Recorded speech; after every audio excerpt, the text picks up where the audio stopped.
All right, today we are looking at the fossil record in the geologic time scale.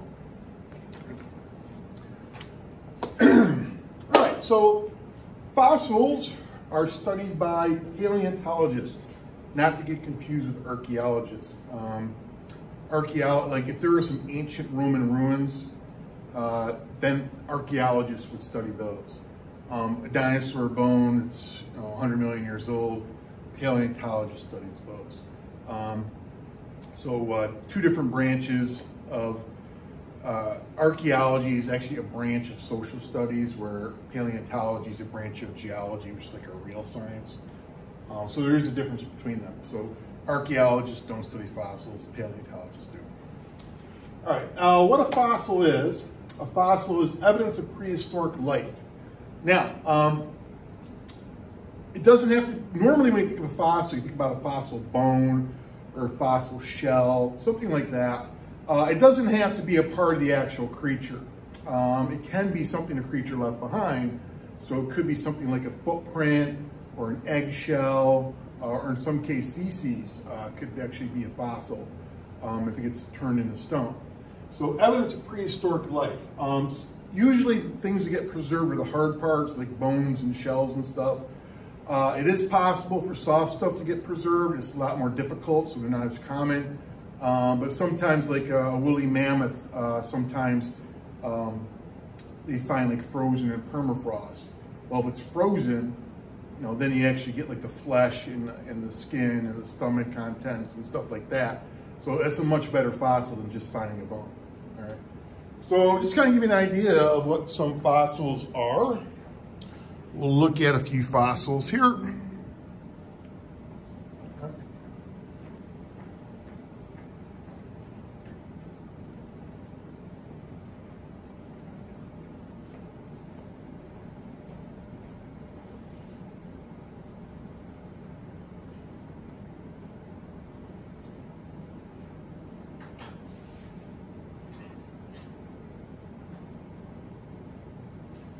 All right, so some fossils.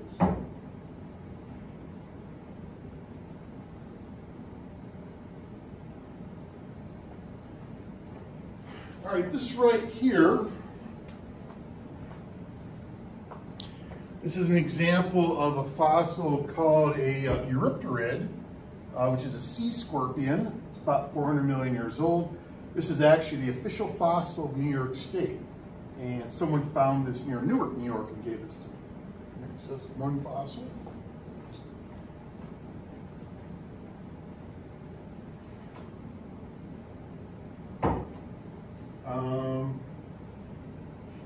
Here's a one that I actually found. If I look closely there, right there is a snail shell. There's the snail shell right there. Again, this is one that I found. Again, snail shell, something hard.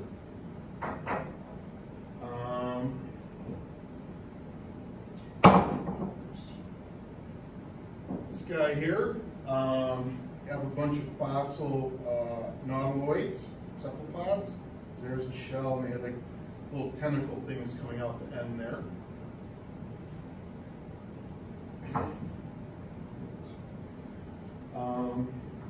There's a fossil trilobite. Like 400 million years ago, these things dominated the ocean. Trilobites has 3 lobes on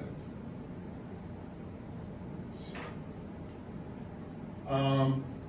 A lot more difficult to happen, but once in a while you can find plant fossils. So here are some fossil ferns. Again, plant fossils not nearly as common as like sea creature fossils, but you get them once in a while. This guy right here, all right, kind of has a goldish look to it. Now this guy here, the creature itself was not gold.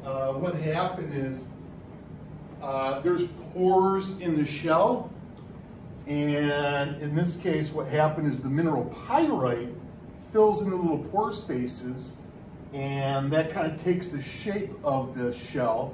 So it gives the shell kind of a goldish look to it, but that's not how it looked in real life.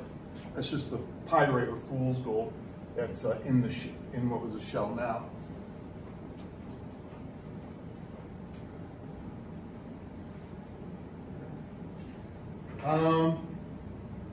Some other types of fossils, and here's some woolly mammoth hair. Despite the fact woolly mammoths have been largely extinct for about 10,000 years, again, periodically in the Arctic areas, they do come across ones that are frozen. And if it's frozen, the hair is frozen with it. So here's some actual woolly mammoth hair right there from Siberia.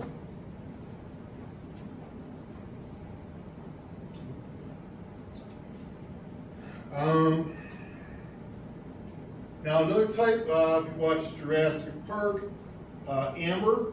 So you can get a bug that's trapped in tree sap, and the tree sap hardens and the bug's trapped inside.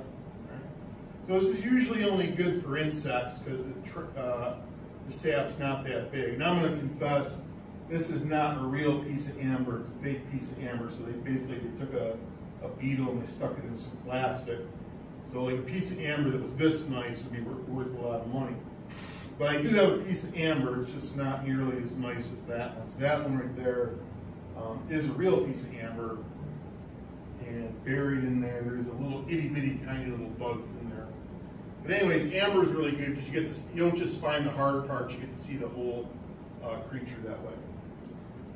So those are just some examples of fossils, some examples of pre-existing life.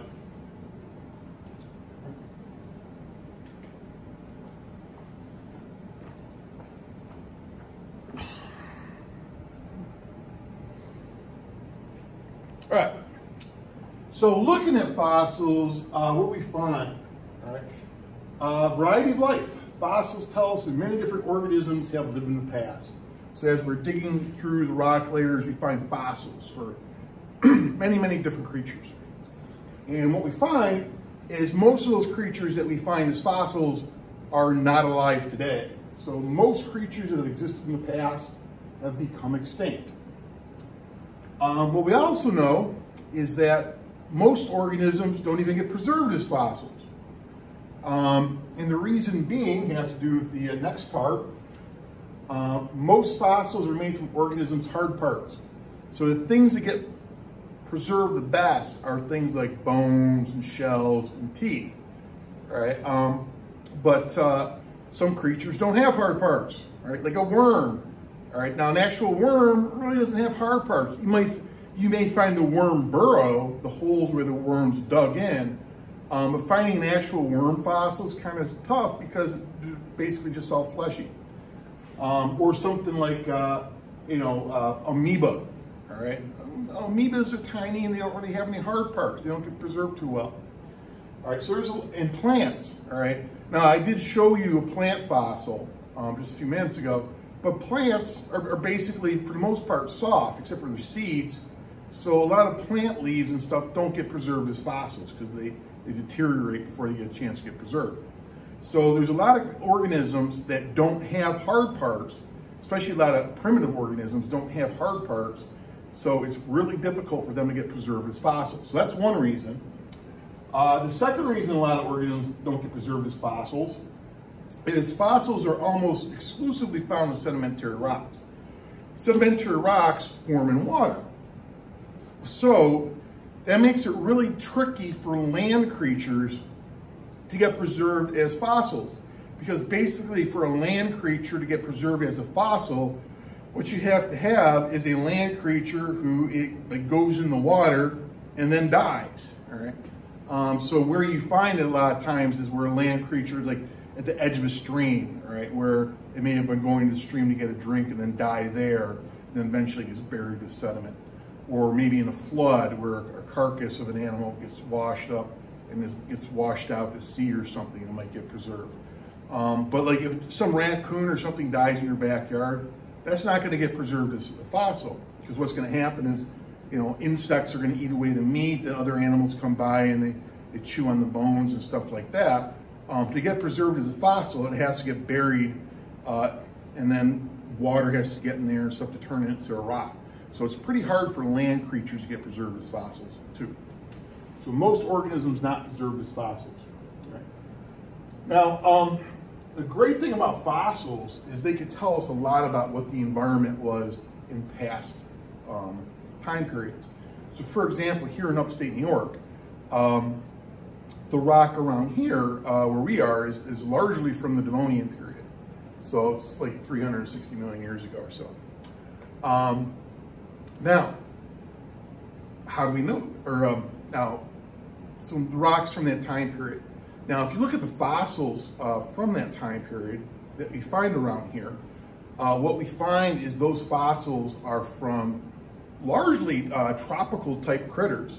And the reason why we know they're tropical type critters is even though most of those creatures are extinct, some of those creatures are still alive. And today they live in the tropics. So that would lead us to believe that this area was once very warm. All right. Now the reason for that is because of plate tectonics and the continents were shifting around. So if you go back 400 million years ago, where we are now used to be down by the equator, but you could tell that by looking at fossils. Or in Antarctica, all right? If you look at the fossils in Antarctica, you find a lot of things like coal deposits and fossils of tropical conditions. So that tells us that Antarctica used to be by the equator at one time, but the continent moved down to the South Pole where it's very cold today. So they tell us about past environments. Now, another thing that if we look at the fossils and the fossil record tells us is that the fossil record is evidence that evolution has taken place. Right? Variations can be observed in species over time. All right, so how we know that is if I look at like a series of rock layers. All right, so rock layers are basically like time. The rock layers on the bottom are the oldest, and as they go towards the top, the rocks get younger. If I look at certain species, what I'll see is I'll see changes taking place in the species as you're going from the bottom towards the top. All right. So variations can be observed in species over time. As they go through the rock layers, they see some changes that take place in critters. All right. These variations may produce some members with a better chance for survival. All right. So, to give you an example. Let's say that there was these critters here that were these fleshy critters that tasted really good. All right. And when one of these critters was born, it was born with a mutation that gave it spikes. All right. So right now, of those 4 critters, 75% of them are soft and fleshy. And then again, one of them was born with a mutation that made it spiky. Right. So right now, the ratio is 75% fleshy, and then 25% spiky. Right. Now the significance of the spikes is if I'm a critter that likes eating these things, and I get my option of eating a fleshy one or a spiky one, I'm probably going to eat the fleshy one, all right? So I come by to hunt these things, and I eat, and I find one, and let's say I got one of those guys right there. So that leaves those. So let's say each one of those had an offspring. All right, so that guy would have an offspring, that guy would have an offspring, and this one would pass down its characteristics, so this has spikes on it too, all right? So now there's 6 of them, and 2 of the 6 are spiky and 4 of them are fleshy. So 4 out of 6, it's 67% fleshy and 33% spiky. Right. Creature comes by again, it's going to eat a couple of them. Again, it's got its choice, the spiky ones or the fleshy ones. So it's going to eat a couple of them, it's going to eat a couple of the fleshy ones. That's what's left. Each one of those guys has an offspring. So that one looks like that, that one looks like that. This guy's offspring is like that. This guy's offspring is like that. So now there's 8 of them, 4 of them fleshy, 4 of them spiky. So now it's 50-50. Creature comes by again, it's a little bit hungrier this time. Maybe it's gonna eat 3 of them. So it's it prefers the fleshy ones, but now it's getting a little bit harder to find the fleshy ones. So let's say it's gonna eat 3 of them, and it eats 2 fleshy ones and it has to make do with a spiky one. All right, so that's what's left. And if each one of those has an offspring,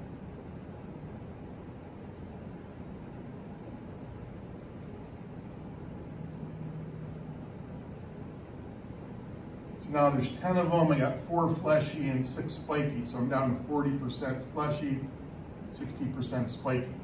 All right. Creature comes by and he hunts them again. Let's say he's going to eat 3 more.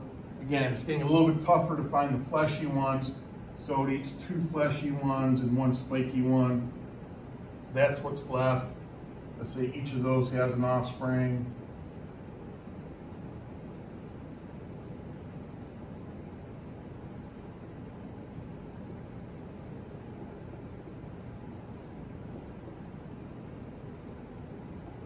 So I got 1, 2, 3, 4, 5, 6, 7, 8, 9, 10, 11, 12, 13, 14, 15.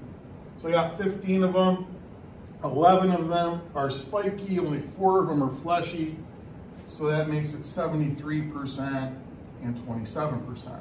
So you can see, just over a course of 5 generations, I flipped from 3/4 fleshy to about 3/4 spiky. All right? And the reason being is that characteristics of having spikes made it so the predators didn't want to eat those. The predators prefer the fleshy ones.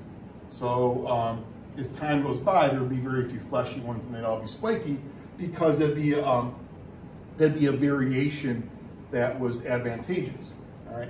So that's basically how evolution works. As time goes by, mutations happen. Now with mutations, most mutations are harmful to the critter and the critter dies right away, or it might be a mutation doesn't really have an advantage whatsoever.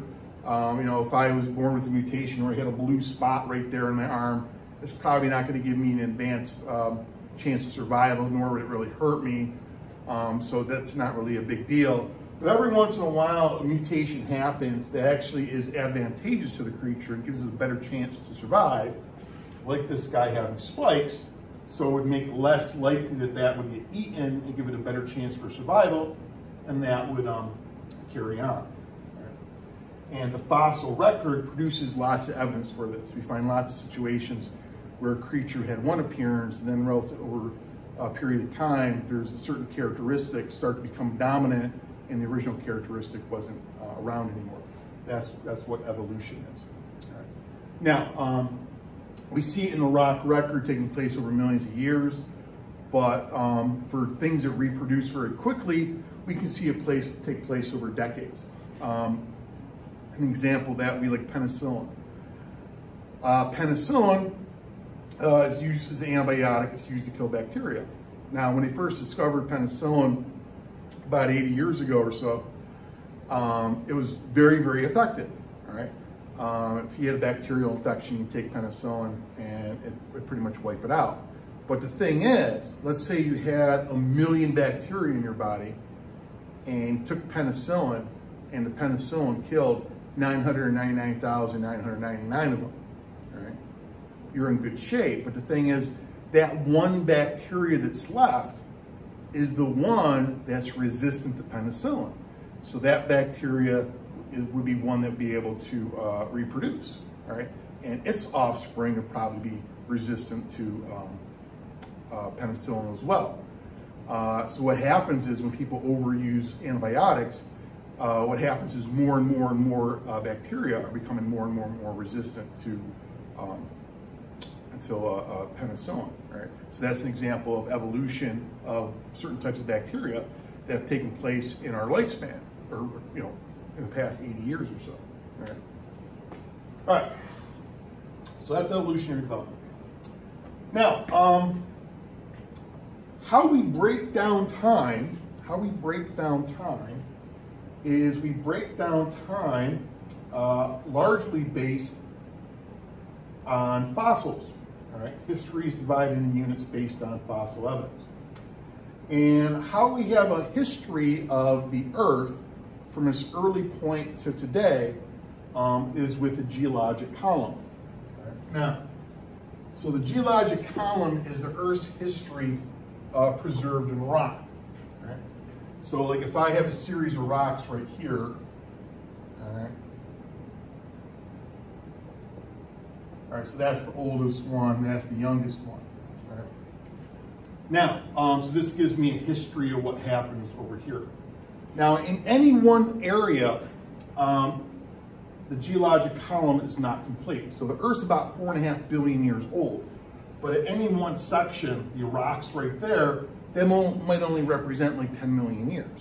All right? So how we get a full accounting of the Earth's history is by correlating rocks from around the world. So like right here, I might have rock layers A, B, and C. Someplace else in the world, I might have rock layers C, D, E, and F. Right? And someplace else in the world, I might have rock layers E, F, G, and H. And someplace else, I might have rock layers H and I. Someplace else, I might have rock layers I, J, and K. Now, each one of these sections might only represent a few million years. But if what I do is I correlate all these rock sections, so here I only have the Earth's history from there to there, but if I correlate here to here, now I have the Earth's history from there to there. And if I correlate these guys, now I have the Earth's history from here to there. And if I correlate these guys, now I have the Earth's history from there to there. And then if I correlate these guys, now I got the Earth's history from there to there. So if I take enough of these sections and correlate them from around the world, that's how we end up with a history of the Earth. So that's what the geologic column is. It's not complete in any one place, but we do get a history of the Earth from beginning to now by correlating these things from around the world. All right. Now, when I do that, when I correlate the rock layers around the world like that, what I find is that there's some time periods, there's some sections where a certain type of fossil is dominant, and then it's another time section where another type of fossil is dominant, and so forth. So maybe down here, from there to there, the type of fossils I find quite a bit of is I find a lot of fossils of fish fossils, or with the dominant thing I find. Or then maybe the rock layers from here to here, maybe what I find is a lot of dinosaur fossils. Right? And then maybe from here to here, what I find mostly are mammal fossils. Right? So that is how they break down geologic history. So this age of the fish right here, age of the fishes, they'd give that one time period name. Right here, the age of the dinosaurs, they give that another geologic period name. Up here, the mammal age, they give that another name. So the history is, the Earth is divided in units based on fossil evidence, what kind of critters you find where. Right? Now, when we do this, what we find is that most of the geologic past does not have fossils, though. We really only have fossils for about the last 15%. We really have a lot of fossils for about the last 15% of Earth's history. The first about 4 billion years of Earth's history, we have very, very few fossils for. And the reason for that is this right here. Most fossils are made from organisms' hard parts. So the Earth's about 4.5 billion years old. Creatures didn't start having hard parts to about 450 million years ago. Or about 500 million years ago, sorry, 500 million years ago. So really, it's when creatures first started having hard parts is when we start to get lots and lots and lots of fossils, because those kind of things get preserved very easily. There were creatures around for most of Earth's history, but a lot of the early creatures were things like algae or bacteria or amoebas things like that don't have hard parts. So it's pretty hard for them to get preserved. There are some instances where they can be preserved, but it's rather difficult for them to be preserved. So most of the geologic past does not have many fossils. Now, in the grand scheme of things, the Earth is 4.5 billion years old. Man has only existed for a tiny, tiny, tiny fraction of Earth's history. Like, if you spread out the Earth's history on a football field, so on one end of the football field is when the Earth began, and the other end of the football field is present day. The existence of man is about the width of a sheet of paper. That's how tiny man's existence is in all of Earth's history. So men have only been around for a tiny, tiny fraction. Despite what you may have seen from watching some movies and stuff, men and dinosaurs never coexisted at the same time. Dinosaurs died off like 65 million years ago. Men's been around much shorter time than that. All right, now, the Geologic Time Scale is one of the main charts that is in your reference tables. So we're going to look at that.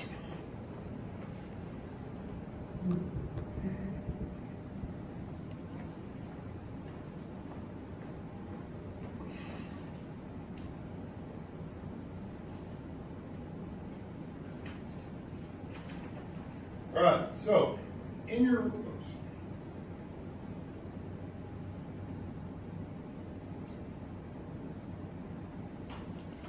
reference tables is pages 8 and 9. It originally opened up like a book, right? Back in the old days, this used to be bound right there, and it opened up like a book like that. So that's all one chart right there. Right, we're going to focus on one side of it. And this is kind of a hard thing to show.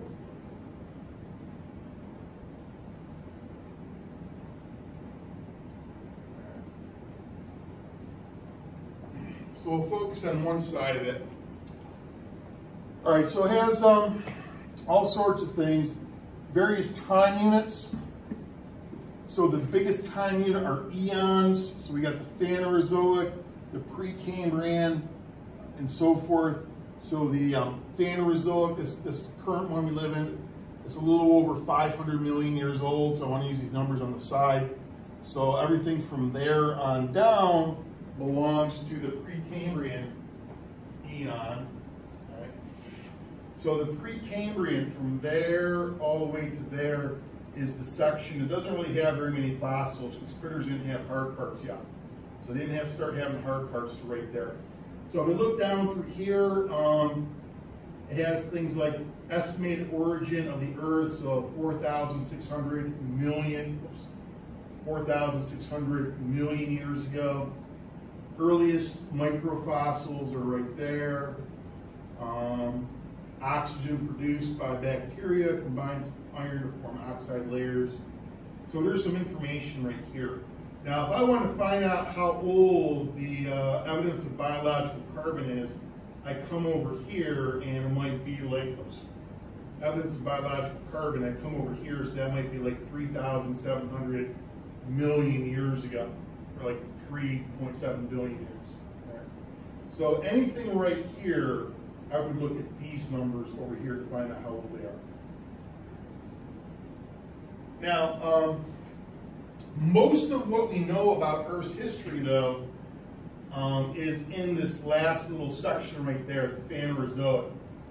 And because that's where we have most of our information, what they did is they took this piece right here and they blew it up like that. So all this right here all fits in that section right there. So this is this part blown up.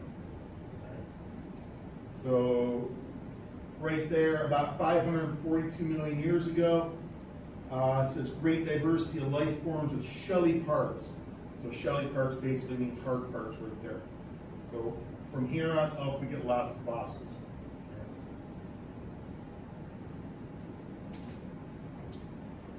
All right, so the Phanerozoic is broken down into 3 different eras. So the Paleozoic, the Mesozoic, the Cenozoic. Again, these are broken down based on the type of creatures you'd find. During the Paleozoic, most of the life was in the oceans. So it talks about things like large and numerous scaled trees, there's some trees and stuff, earliest amphibious and plant needs, but it's mostly sea creatures down here. You start to get some land creatures and stuff, but it's mostly sea creatures. Towards the end here, you get reptiles and so forth, but Paleozoic is largely a time when life on Earth was mostly in the ocean. These numbers right here tell you how many million years ago it was for this white section of the chart. So 250 million years ago, there was a mass extinction that killed off about 90% of things on the Earth, including trilobites, which were a big deal at the time. Then that ushered in the Mesozoic era. The Mesozoic era is most famous for that there's lots of dinosaurs in the Mesozoic. There were mammals, but mammals weren't that many of them, and they're really small mammals. So the Mesozoic was largely dinosaurs.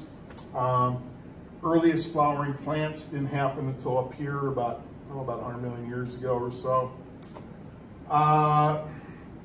Then we get up here about 65 million years ago. There's another mass extinction. This one here, a lot of scientists believe was caused by a giant meteor hitting the Earth. So from there, killed off the dinosaurs. So now from that point on, the mammals, which were kind of a minor creature back down here, start to be the dominant creature. So in the Cenozoic, this is kind of like the era which is largely mammals. All right? Then you have things up here, modern mammals, abundant grazing mammals, large carnivorous mammals.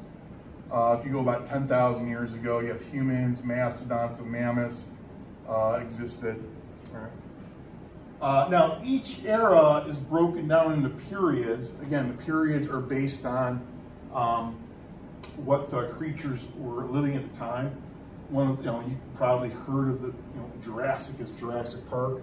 That's named after that time period right there. Each period is broken down into epochs, and some of these you may have heard Pleistocene. That's when the glaciers were around. This was around us in upstate New York during the Pleistocene, Pliocene, Paleocene, so forth. The older ones down here don't have fancy names. They'll just say early Triassic, middle Triassic, late Triassic, stuff like that. Again, there's how many millions of years ago it was. Life on Earth, it tells me what kind of critters I could find. So during the Jurassic, we had the earliest birds. During the Permian, there was abundant reptiles and so forth. So through here, it tells you what kind of animals you can expect to find. Next column over says New York rock record. So if there is black there, that means that someplace in New York, there's bedrock from that time period.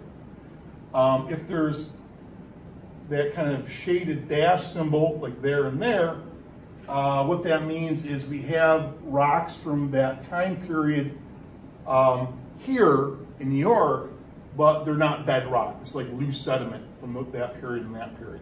Right? If there's nothing like right there, that means no place in New York do you have rocks or material from that time period. Right? So that's the one half of the chart.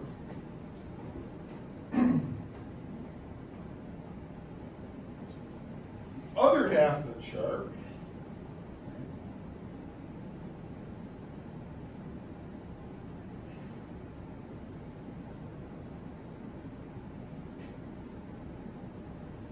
right, so over here, it's important fossils from New York State, all right? So it gives you the lifespan of the group as a whole. So for example, graptolites live from there. If you want to find out how many million years ago, you just go over to the other side of the chart. But graptolites began there, and they died off there. Now, graptolites is a big group. Now, specific type of graptolites are represented by those letters K and L, and that's a bad choice because K and L are on the other side. So let's choose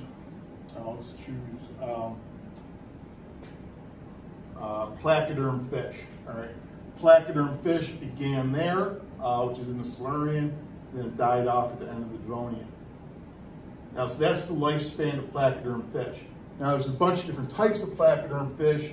One particular species of placoderm fish is represented by the letter R, and there it is right there. That's what the placoderm fish look like, that guy right there. Brachiopods. There's brachiopods that started off down in the Cambrian period. There's brachiopods that are still alive today, so it goes all the way up to the top. But some specific species of brachiopods, like Z right there, if I come right there, there's what that particular species of brachiopod looks like. And it's a muscifer. That's a certain species that's found in the, this right here is the Devonian period. Right. So these are index fossils down here. So I only find that critter in that Devonian time period. Right. Next column over here.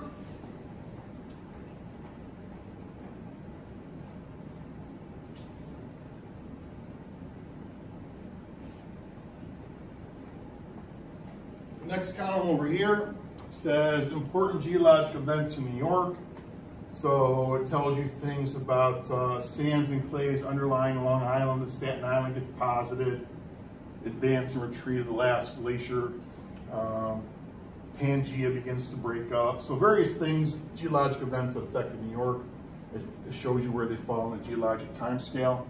And then the last part over here we've looked at before. This just shows you where North America and New York State was relative to the equator and so forth as time went by. So as I mentioned before, if I go back like 200, 300 million years ago, North America, New York State used to be near the equator. So that's why the rocks around here have lots of tropical fossils in them. All right, so that is the geologic time period.